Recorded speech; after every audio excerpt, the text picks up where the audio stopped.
তাহলে ঘরেই একটা মেশিন অর্ডার করে বা মেশিন একটা কিনে একই টিচারে পড়ানো স্টুডেন্ট কেউ দেখবেন ফার্স্ট ডিভিশন, কেউ দেখবেন ফেল করেছে। নমস্কার বন্ধুরা, আপনাদের পেপিলের জয়দীপ পাল ব্লগসে স্বাগত জানাই।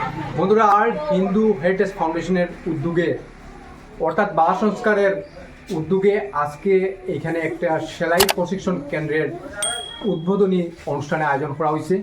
তো এটার মধ্যে আজকে আমন্ত্রিত হইয়া আমি আজকে এখানে আইসি হর কাছাড় জেলার লক্ষ্মীপুর মহকুমার দিলকুশ টিলা বস্তিতে এই প্রতিদিনী অনুষ্ঠান উদ্বোধনী করা হয়েছে। কেন্দ্রের শুরু করা হইব প্রতি মাসে 4 বার, অর্থাৎ প্রতি রবিবার এখানে শিখানি হইব। তো এর মধ্যে আপনারা বিনামূল্যে টেইলারিং অর্থাৎ সেলাই মেশিন শেখার একটা সুযোগ পাইবা। আপনারা যদি এখানের মধ্যে বিনামূল্যে এখানের মধ্যে যদি শিখতে চান, তাহলে আপনারা এখানে একটা কন্ট্যাক্ট নম্বর দেবো, এই কন্ট্যাক্ট নম্বরে আমার যোগাযোগ করবা, নতুবা আমার ডেসক্রিপশনের মধ্যে আমার ফোন নম্বর পাইবা, আর নতুবা আপনারা আমার কমেন্ট করবা। যারা ফেসবুক ফ্রেন্ডরা আসো, যারা ইউটিউব চ্যানেলের মধ্যে যারা আমার দেখায় বা যারা ফেসবুকের মধ্যে দেখায়, কমেন্ট করিও, আমি এটার কন্ট্যাক্ট নম্বর দিয়ে দিব বা আমার কাছ থেকে মোটামুটি একটা ডিটেলস জানতে পারবা। তো আর বাকি যে প্রোগ্রামটা আমরা কীরকম করছি আজকে, এটা দেখবা আজকে ব্লগে। তো আপনারা মিস করবা না, এটা ভালো একটা সংগঠনে একটা আয়োজন করছে প্রথমবার। তো আপনারা যদি এটা শিখতে চান, ইচ্ছুক থাকলে আপনারা যোগাযোগ করবা। তো চলো। তো বন্ধুরা, আজকের যে টিচারের যে ইনস্ট্রাক্টর যে তারা আহ্বান করছে বা আমন্ত্রিত করছে বা যারা সিলেক্ট করা হয়েছে, তো উনি আমার সামনে আসুন। তার নাম হচ্ছে সঞ্চিতা বিশ্বাস। তো তাই আমরা দিলকুশেরই, তো তাই অনেকদিনের তার যে অভিজ্ঞতা রয়েছে। আমি তো 15 বছর থেকে শিখছি বা 15 বছর থেকে পড়িয়ে যাই। আমি চেষ্টা করবো সবে আমার মতো শেখানো যে আজকে অনুষ্ঠানে যে বহু অনুষ্ঠানের সম্পূর্ণ জিনিস আজকে ব্লগে দেখবো আপনারা। তো আশা করি তোমার ভালো লাগবো। চলো সঙ্গে থাকবো। আজকে যে অনুষ্ঠানের পক্ষ থেকে যে গ্লোবাল হিন্দু হেরিটেজ ফাউন্ডেশনের একটা প্রোগ্রাম আয়োজিত করেছি। এই প্রোগ্রামে তেজস্বিনী সেলাই প্রশিক্ষণ কেন্দ্র, এই প্রোগ্রামের মধ্যে এখানে উপস্থিত আছেন যে আমার এনজিওর তরফ থেকে ক্লাস পরিবর্তনের গ্রুপের পক্ষ থেকে যে জয়দীপ পাল ও এখানে মহিলা জীবিকা সখী রিনা মাল, আরও আমার সেলাই প্রশিক্ষণের শিক্ষিকা ও আমার ছোটো ভাই, আরও আমার যে গার্জেন্টের পক্ষ থেকে সবাই উপস্থিত আছেন ও আমার স্টুডেন্টরা এখানে উপস্থিত আছেন। আজকে এই প্রদীপ প্রজ্বলনের মাধ্যমে এই অনুষ্ঠানটি, আজকে যে সেলাই কেন্দ্র উদ্বোধনী এই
টাকাও সেখানে লাগিয়া আমি সবে নিজের মতো শিখাই চেষ্টা করি যাবো সেখানে লাগিয়া সবে শিখাই মন দিয়া শিখে পরে নিজের ঘরে শিখাইলে সব কিছু করতে পারবে অথচ আমার মতো যদি শিখে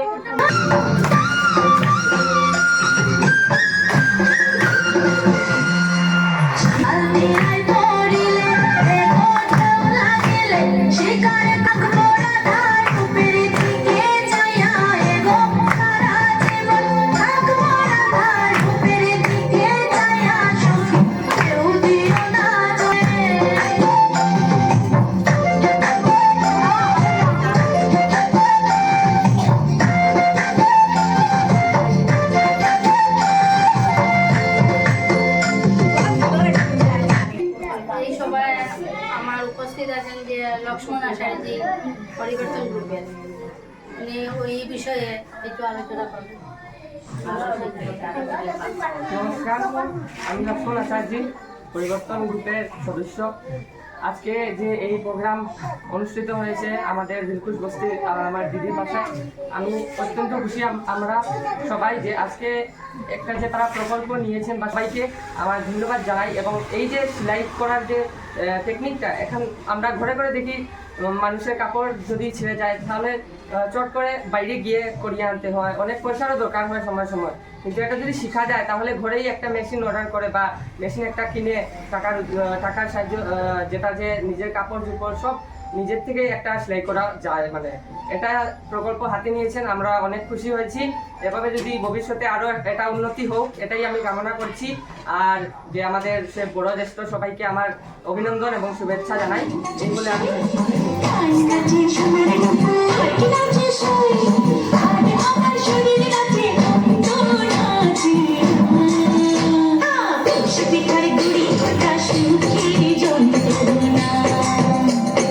যে আমার জয়দীপ পাল এনজিওর তরফ থেকে প্লাস পরিবর্তনের কাজ গ্রুপে কাজ করেন, উনি কিছু বক্তব্য এখানে প্রথমে নমস্কার সবাইকে। শুরুতে আমার ভালোবাসা বড়দের আমার প্রণাম জানিয়ে ওয়ার্ল্ড হেরিটেজ ফাউন্ডেশন অর্থাৎ বালা সংস্কারের দ্বারা আয়োজিত আজকের যে এই সেলাই প্রশিক্ষণ কেন্দ্রের উদ্বোধনী অনুষ্ঠানে যে এই যে একটা ঘোষণা করা হয়েছে, তো এটা কিন্তু একটা খুব ভালো একটা অপরচুনিটি আমরা বলতে পারি, সুযোগ বলতে পারি। যেহেতু অনেক আমরা দেখি এনজিও বলুন বা সরকারি যখনই কোনো শিক্ষা কেন্দ্র আমরা দেখতে পাই, শুধু সেলাই মেশিন না, অন্যান্য আরও বলছি, তো বিশেষ করে আজকে সেলাই মেশিনের কথা বলবো। যে এই মেশিনটা এত ধরনের যখন প্রশিক্ষণ কেন্দ্র শুরু হয় তখন কিছুটা দিন শুরু হওয়ার পরে তারপর বন্ধ হয়ে যায়, এটা খুব দুঃখ লাগে, খারাপ লাগে। তো আমি বিশেষ যেগুলো কথা লক্ষ্মণ বলেছে বা আমরা পুরো বিষয়টা বুঝেছি যে ব্যাপারটা কী রয়েছে, তারপরে এখানে একটা জিনিস রয়েছে কি যে এই যে প্রশিক্ষণ কেন্দ্রটা, এটা বলা হয়েছে যে মান্থলি 4 বার করা হবে, মানে প্রতি রবিবার শেখানো হবে। যাই হোক, এটা তো আমরা বুঝলাম। এখন হচ্ছে এটা লম্বা সময় দীর্ঘ সময় কীভাবে চলবে সেটা বিষয়ে আমাদের গুরুত্ব দেওয়া উচিত। সেটা শুধু কিন্তু এই এনজিও যে রয়েছে বা এই যে সংগঠন রয়েছে সেটা ওনাদের সম্পূর্ণ দায়িত্ব নয়, এখানে ওনাদের দায়িত্ব, তার সঙ্গে সঙ্গে এখানে ম্যাডাম রয়েছেন দীপালি দাস মহোদয়া, তো ওনারও দায়িত্ব রয়েছে। তোর সঙ্গে এখানে যারা শিখবে, তো তোর সঙ্গে গ্রামের যে এলাকার যে রয়েছে যারা এখানে শেখার জন্য ইচ্ছা রাখবে বা যারা শিখবে তাদের অনেক দায়িত্ব রয়েছে। যেহেতু এখানে অনেক টাকা কিন্তু খরচ করবে এই সংগঠন, যদিও এখানে যদি সেভাবে যদি সেই লেভেলে যদি শেখানো না হয়, যা কিছু শেখাবে ওদের সামর্থ্য শেখানো হবে। তো এই যে টাকা খরচ হবে, খরচ কম হোক বা বেশি হোক, টাকাকে কিভাবে আমরা কাজে লাগাতে পারি সেটা হচ্ছে আমাদের মুখ্য উদ্দেশ্য। এখন আমি ম্যাডামের কাছেও আমি অনুরোধ রাখবো, তোর সঙ্গে এখানে যারা শিখবে তাদের কাছে অনুরোধ রাখবো যে তোমরা এই সংগঠনের সম্মান রাখো, ওদের যে কথা, যে ওদের যে একটা এত বড় একটা ঘোষণা, এটাকে সম্মান দিয়ে এটাকে সফল করে তুলো, এটা আমি অনুরোধ রাখবো। এক ব্যাচ যখন কমপ্লিট করবে তখন এখানের মধ্যে আরেকটা কথা বলি, এখানে যে আমাদের শিক্ষিকা রয়েছে, যে একজন ইনস্ট্রাক্টরকে দায়িত্ব দেওয়া হয়েছে, উনার দায়িত্ব রয়েছে যে ভালো করে শেখাতে পারবে এবং যে ভালো করে শিখবে এবং যে ভালো করে শিখিয়ে দিতে পারবে, অর্থাৎ ম্যাডামকে যে দায়িত্ব দেওয়া হয়েছে, সবাই মিলে যদি এই দায়িত্বকে আমরা যদি পালন করি, তাই আমি মনে করবো যে এই যে সেলাই মেশিনের প্রশিক্ষণ কেন্দ্রটা একদম গ্র্যান্ড সাকসেস হয়ে উঠবে। এই জায়গাটা আমরা খেয়াল রাখবো। আর রয়েছে কি, দেখুন এখানে বিনামূল্যে হচ্ছে বলে যে এটাকে একদম যে হালকাভাবে নেবেন তেমন কোনো কথা নয়। কারণ দেখো, আমরা যখন টাকা পয়সা দিয়ে যখন পারি না বা অক্ষম থাকি, তখনই আমরা কি করি, আমরা বিনামূল্যের জায়গাটা খুঁজি। আর প্রত্যেকটা বিনামূল্যের জায়গা কিন্তু ভুল হয় না, এটা কিন্তু নিশ্চয় থাকো। কারণ এটাই বলছি যে প্রত্যেকে যদি দায়িত্ব নিয়ে যদি আমরা কাজ করি, আমি মনে করবো এখানে বিনামূল্যে যে শিক্ষা দেওয়া হবে টেইলারিং, যে সেলাই মেশিনের, এটা কিন্তু সাকসেস হবে এবং নিজে একটা স্বাবলম্বী হয়ে তুলতে পারবে। এখন একটা কথা বলছি যে যদি এখান থেকে শেখার পর যদি বেসিকও যদি শিখে যাও না, আমি মনে করবো অনেক বেশি। কারণ বিনামূল্যে এটা যদি শেখার পরে তুমি বাড়িতে যদি, এখন লক্ষ্মণ কিছুক্ষণ আগে বললো যে যদি বাড়িতে আমরা নিজের কাপড় যদি নিজে যদি আমরা সেলাই করতে পারি, এখানে যদি আমরা 1 বছরের যদি টাকা যদি আমরা বলি, প্রায় কমসে কম আমরা 5 থেকে 7,000 টাকা আমরা সেভ করতে পারবো। এটা হচ্ছে একটা প্লাস পয়েন্ট। সে বলেছে এটা কিন্তু খুব গুরুত্ব জিনিস। তারপর হচ্ছে যে ম্যাডাম বলেছেন যে যদি আমরা শিখতে পারি, নিজে তো করবো, তার সঙ্গে আমরা অন্যের যদি একটা কাপড় যদি আমরা সেলাই করতে পারি, এখন কিন্তু সেলাই মেশিনের যে কাজটা অনেক কিন্তু মূল্য কিন্তু অনেক পাই কিন্তু। কারণ আমরা দেখেছি, আমরা নিজেরাই যখন শার্ট সেলাই করতে যাই টেলারের কাছে, তো অনেকটা মূল্য আমরা দিতে পারি। আগে যদি 5 টাকা ছিল, এখন 20 টাকা হয়েছে। এই জায়গায় খেয়াল করে যদি আমরা এখানে যদি শিখি যদি মন দিয়ে, তাহলে কিন্তু আমরা নিজেকে স্বাবলম্বী করে তুলতে পারবো। আর একটা জিনিস কি, কখনোই কোনো জিনিসকেই অবহেলা করবেন না, হালকাভাবে নেবেন না। কারণ নিজের নেওয়াটাই হচ্ছে সবচেয়ে বড় জিনিস।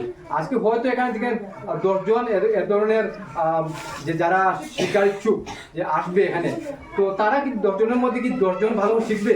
সেটা কখনো সম্ভব না। এখানে দেখবেন 2 জন ভালো করে শিখিয়ে গেছে, আর পরে বলবে 8 জন বলবে কি যে এখানে ভালো শেখানো হয়নি, বিনামূল্যে হয়েছে।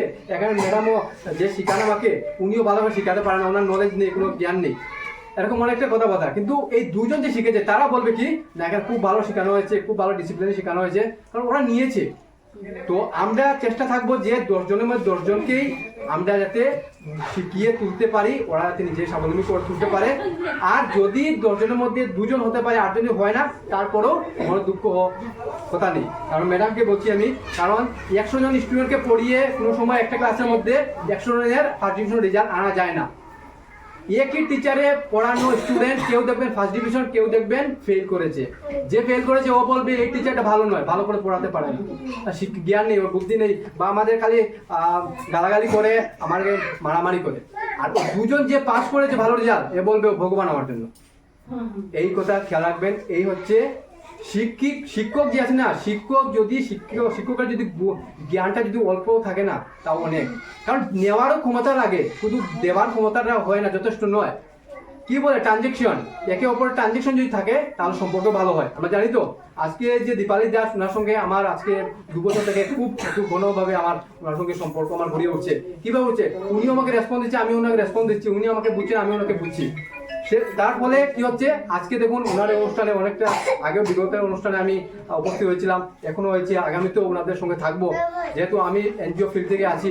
তো এই হচ্ছে ট্রানজেকশন। তো আমি বলবো আজকে অনুষ্ঠান যদিও এখানে উপস্থিত নেই, আরো যারা প্রশিক্ষার্থী আসবে, তারা আসবে, তাদেরকে আমি বলবো দীপালি ম্যাডামকে যে উনি বলবে যাতে উনি এই শিক্ষিকার কথা মতো চলেন। আর কথা মতো যদি চলেন, তাহলে আমি মনে করবো যে ওরা স্বাবলম্বী উঠবে। আর 10 জনকে চেষ্টা করবে আপনি যে 10 জন যদি শেখা আয়, 10 জনকেই তুমি একদম স্বাবলম্বী করে তোলার চেষ্টা করবে। ম্যাডাম আপনার কাছে অনুরোধ যে আপনি ভালো করে দেওয়ার চেষ্টা করবেন। একবার বুঝে না, 2বার বুঝে, 3বার চেষ্টা করবেন। পুরো চেষ্টা করার পর যদি 10 জনের মধ্যে 8 জন যদিও খারাপ হয়ে যায়, 2 জন তো মানুষ হবে, এই 2 জনে তোমাকে আর 200 জনের কাছে পৌঁছে দেবে তোমার এই সংবাদটা যে না, এই অর্গানাইজেশন ভালো কাজ করেছে। এই ম্যাডাম দীপালি ম্যাডাম এই গ্রামে একটা উদ্যোগ এনেছিল, এই যে শিক্ষার্থী যে সেলাই মেশিনের যে শিক্ষিকা ছিলেন, উনিও ভালো শিখিয়েছেন। এই 200 জনকে বলবে, তখন এটা একটা সম্মান একটা পাবেন এবং এটা ভালো একটা পথ একটা গড়ে উঠবে। তো এই 8 জনের কথা আমরা ভুলে যাব। তবে আমরা চেষ্টা থাকবে যে যাতে এই উদ্যোগের মাধ্যমে যাতে সবাই যাতে স্বাবলম্বী হয়ে ওঠে। এবং আমি বিশ্বাস যে কোনো কাজকে কখনো হালকাভাবে নেবেন না, অবহেলা করবেন না। তুমি কত নিচ্ছ, কীভাবে নিচ্ছ, এটা হচ্ছে বড় কথা। কেউ বলে যে ধান এখন চাষ করে কি করবো, ধানের কোনো ভ্যালু নেই। একটা ছোট এক্সাম্পল দেবো, ধানের কোনো ভ্যালু নেই। ধানকে তুমি যদি ভ্যালু বানাও, ধানের ভ্যালু আছে, ঠিক আছে, ধানের ভ্যালু আছে। ধানে কি না কাজে লাগে না, ধান কাজে লাগে। ধানের যেটা আমরা বলি কুড়া বলি লোকাল ভাষায়, যেটা আমাদের ওটাও কাজে লাগে, খেরও কাজে লাগে, ধানও কাজে লাগে, চাউলও কাজে লাগে। কি ফেলবার আছে? কিছু ফেলবার নেই। যদি আমরা বলি ভ্যালু যদি ক্রিয়েট করি তাহলে ভ্যালু হবে, আর ভ্যালু ক্রিয়েট না হলে ভ্যালু হবে না।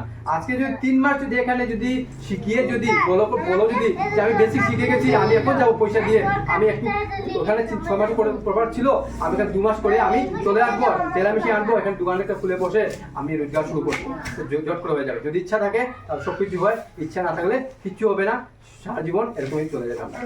ঠিক আছে, আর কিছু বলছি না আমি। তো আমি এই অর্গানাইজেশনকে আমি আমার পক্ষ থেকে আন্তরিক ধন্যবাদ জানাই এরকম উদ্যোগটা নেওয়ার জন্য। আর এই ধরনের উদ্যোগটা নেওয়া, এর মধ্যে যদি সহযোগিতা আমার চেষ্টা করবো, আমি সহযোগিতা সবসময় করবো। বিশেষ করে আমি দীপক ম্যাডামের সহযোগিতা সবসময় আমি প্রস্তুত থাকবো। ধন্যবাদ সকলকে।